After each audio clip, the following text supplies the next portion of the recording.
문정희 시인의 한계령을 위한 연가라는 작품에 대해서 살펴보도록 하겠습니다.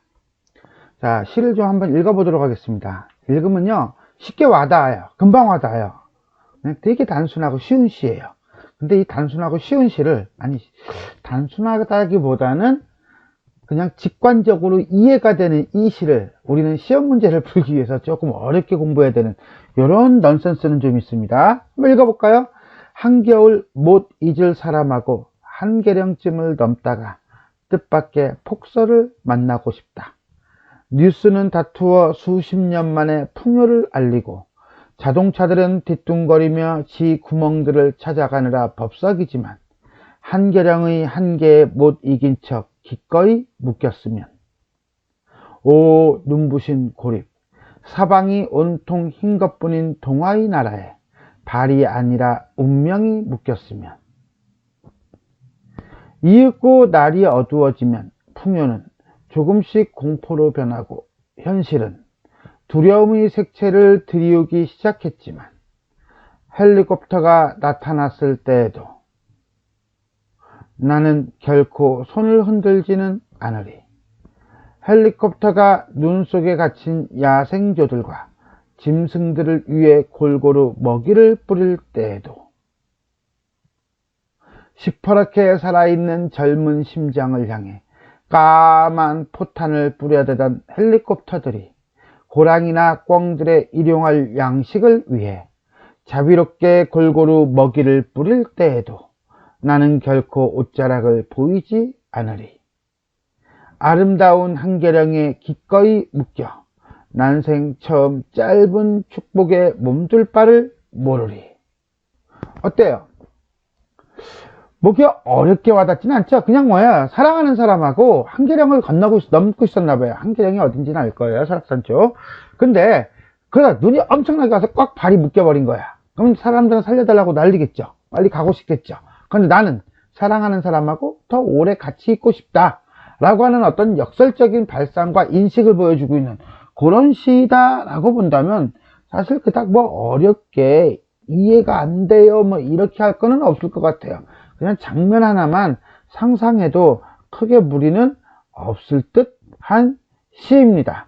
자, 그렇지만 우리는 한 구절 한 구절 한행 한행 살펴보면서 다시 곱씹어 보도록 하겠습니다.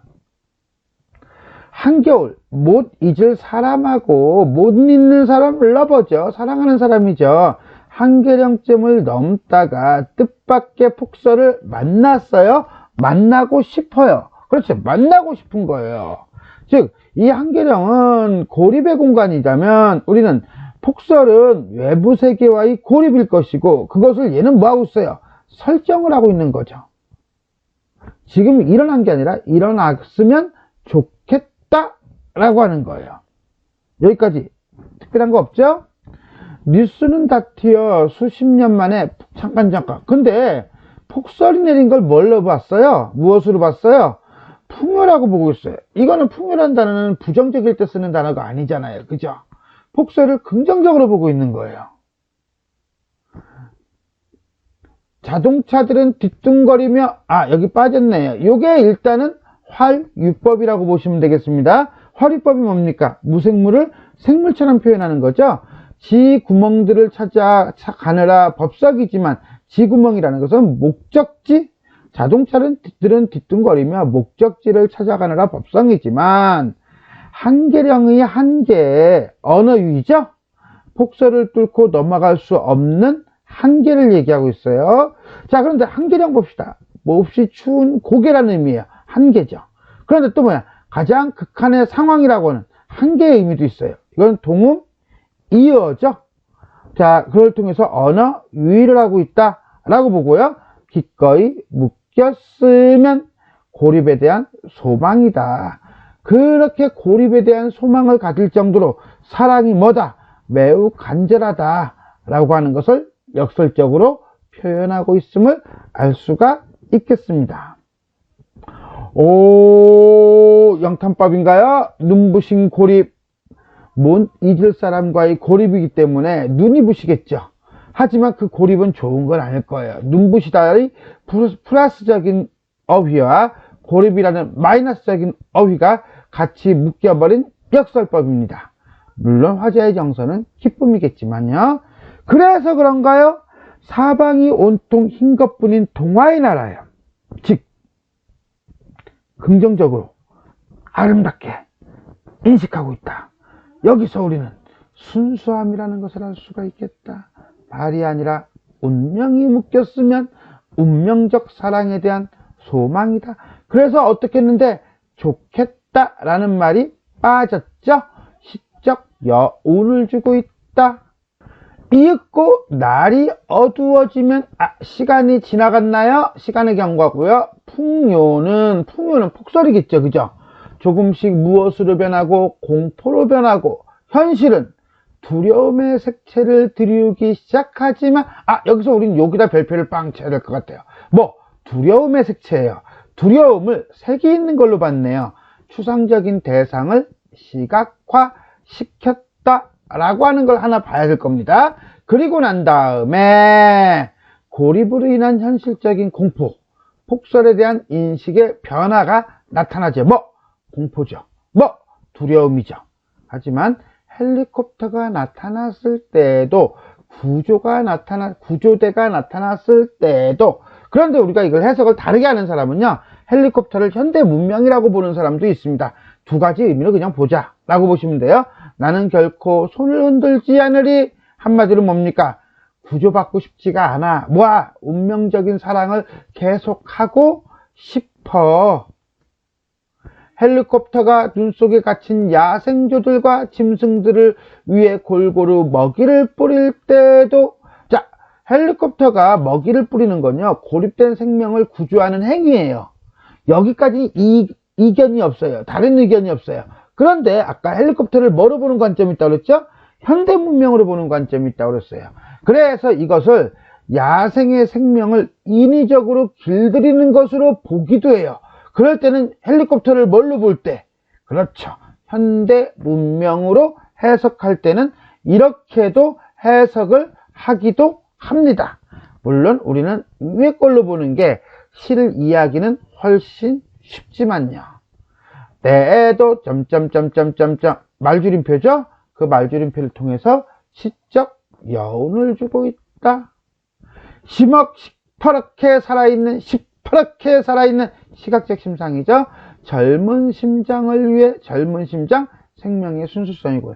까만 시적 허용이죠. 그 다음에 시각적 심상이죠.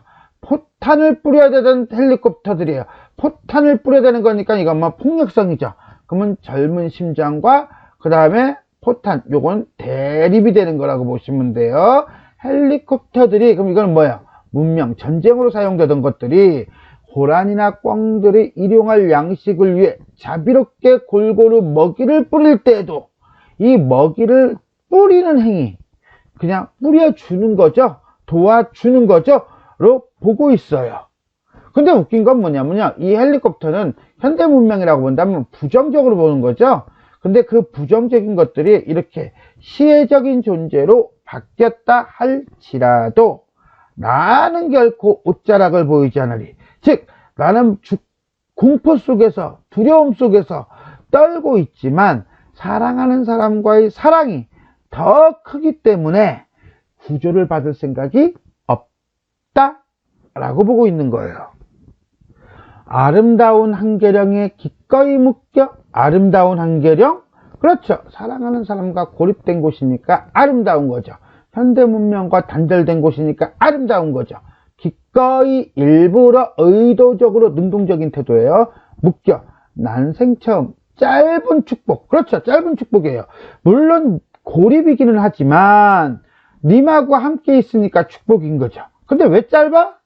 결국은 눈이 녹겠죠. 폭설이 사라지겠죠. 그러니까 짧을 수밖에 없는 게 언젠가는 결국 끝날 수밖에 없는 축복인 거죠. 몸둘 바를 모르리.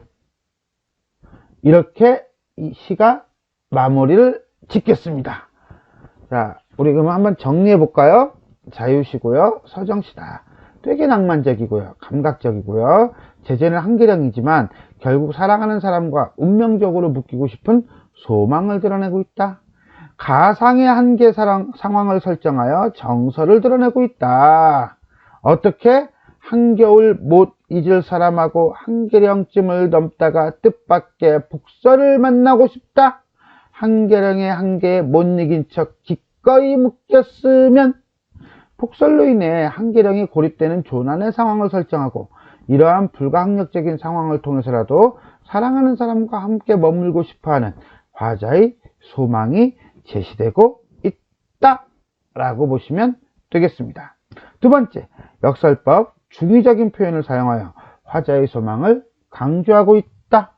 자, 어떤 경우가 있는가 볼까요? 일단 한계령, 몹시 추운 고개예요. 가장 극한의 상황이에요. 한자가 다르죠. 동음, 이음입니다. 어쨌거나 간에 한계령은 이렇게 두 가지 의미, 즉 중의적인 표현이라고 보시면 돼요. 그런데 그것을 가지고 눈부신 고립, 짧은 축복 이렇게 표현합니다. 사랑하는 사람과 함께 고립된 상황을 눈부신 고립이라고 그래요. 고립은 나쁜 건데 눈이 부신 건 좋은 거거든요. 여기서 역설법이 나오는 거예요. 축복은 좋은 건데 짧은 거는 안 좋은 거거든요. 여기서 역설법이 나오는 거예요. 자, 한계령에서의 고립은 눈이 녹으면 끝나기 때문에 사랑하는 사람과 함께하는 축복 또한 끝나는 것이라고 보는 것이다 라고 보시면 되겠습니다. 그래서 여기서는 중의적인 표현이, 여기서는 역설법이 나타나고 있다. 그걸 통해서 결국 하고 싶은 말은 뭐다?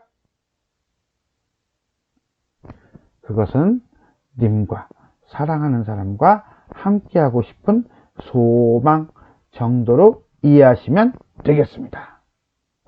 지금까지 문정희 시인의 한계령을 위한 연가에 대해서 살펴보았습니다. 수고하셨습니다.